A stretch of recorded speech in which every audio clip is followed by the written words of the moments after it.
Bonjour à tous, dans cette vidéo, on va faire ensemble un petit exercice de probabilité dans lequel, en fait, on part de données qu'on va essayer de traduire dans un tableau à partir duquel on calculera des probabilités. Donc déjà, je vais commencer par vous expliquer comment on fait pour remplir ce tableau. Déjà, premièrement, il faut vérifier que ce qu'on vous demande, qu'est-ce que c'est? Est-ce que ce sont des pourcentages, des probabilités ou des quantités, donc des nombres? Et là, ici, vous voyez que c'est 1000 qui est écrit, et donc on sait qu'ici, dans ce tableau, on va devoir mettre un nombre d'individus. Là, il s'agit de composants électroniques. En tout cas, on va mettre des nombres à l'intérieur, on ne va pas mettre des pourcentages, par exemple.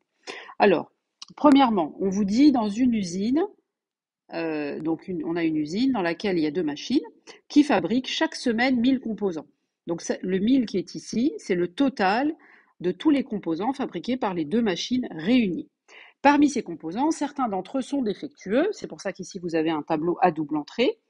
D'un côté, on va s'occuper de savoir si les composants sont produits par la machine M1 ou la machine M2. Et d'autre part, on va croiser cette donnée-là avec une autre donnée qui est le composant fabriqué est défectueux ou bien le composant ne l'est pas. Donc c'est un tableau à double entrée qui permet de croiser ces deux informations qui sont dans l'énoncé. Alors, l'information suivante ici, c'est la machine M1 fournit 70% de la production. Alors là, qu'est-ce que je vais faire? Je vais regarder le total de la machine M1. Alors c'est ici, en fait. Tout ce qui concerne la machine M1, en fait, c'est des données qui sont dans cette colonne.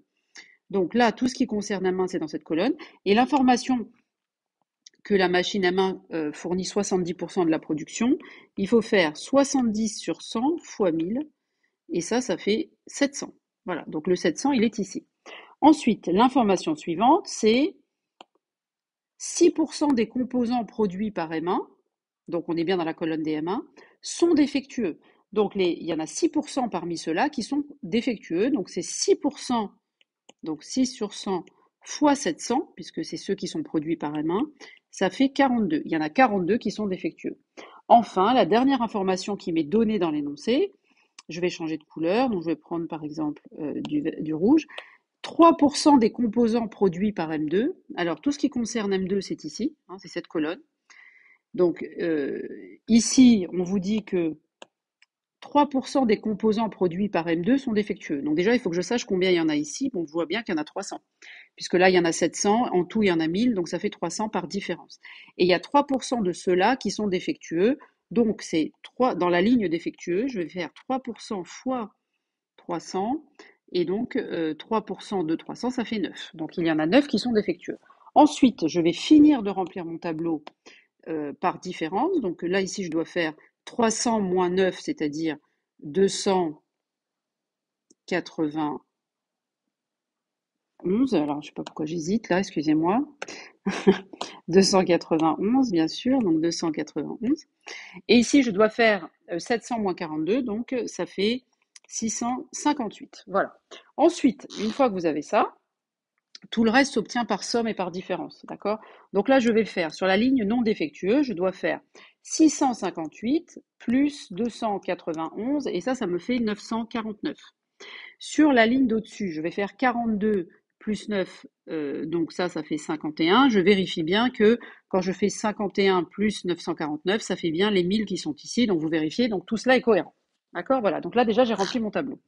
Maintenant, vous allez avoir un certain nombre de questions qui sont posées à partir de ce tableau. On vous demande par exemple la probabilité de l'événement D inter M1.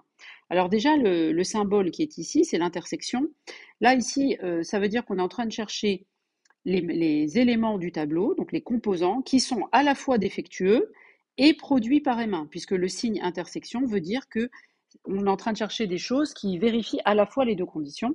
Donc il faut croiser la ligne défectueuse, donc cette ligne-là, la ligne défectueuse, avec la ligne M1, et vous voyez qu'on tombe sur 42. Donc il y en a 42 qui vérifient ces deux caractéristiques en même temps, divisé par 1000, puisqu'il y en a 1000 en tout des composants.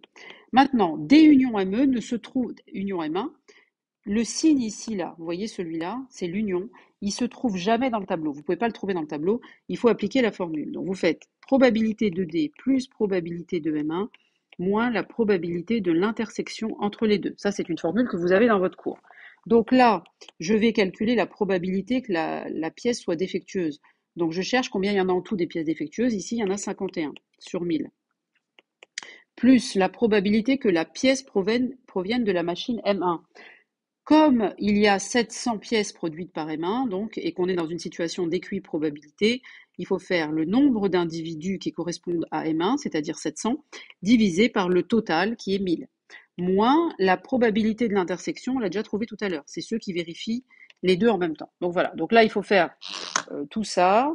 Donc je vais le faire, ça fait 51 moins, donc 51 moins 700, non, n'importe quoi, 51 plus, pardon, 700 moins 42, et là on trouve 709. Alors je vais effacer ce qui est en dessous. Voilà, ça fait 709 sur 1000. D'accord, voilà. Donc ça c'est la probabilité de la réunion. Réunion, ça veut dire, je cherche la probabilité qu'une pièce soit défectueuse, ou, ça veut dire ou, d'accord, et ça veut dire et, ou qu'elle soit produite par M1, et j'ai trouvé que cette probabilité est de 709 sur 1000. Voilà.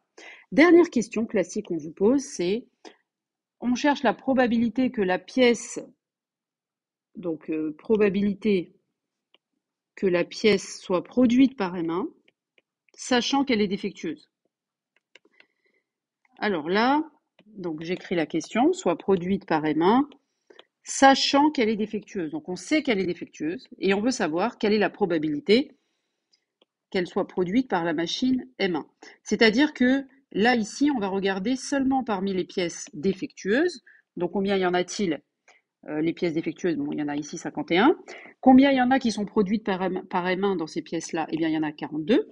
Et donc la probabilité que je cherche, c'est, alors on la note comme ça, c'est pas au programme de seconde, mais en tout cas je trouve que la notation elle est assez intuitive, donc c'est pas la peine de s'en priver. Ça veut dire qu'on cherche la probabilité qu'elle soit produite par M1 parmi le groupe des pièces défectueuses. C'est pour ça qu'on le met, ce qu'on met en dessous comme ça correspond à l'ensemble auquel on s'intéresse, et ici c'est l'ensemble des pièces défectueuses.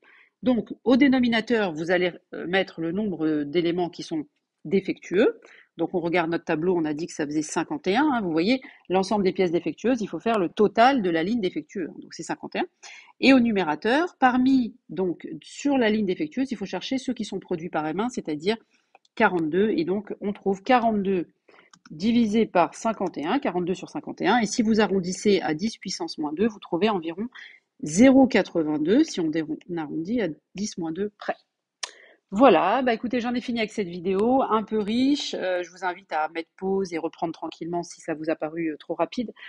Voilà, pour ma part, j'en ai fini avec cette vidéo. J'espère qu'elle vous a plu, qu'elle vous a aidé. Je vous dis à très bientôt pour une prochaine vidéo.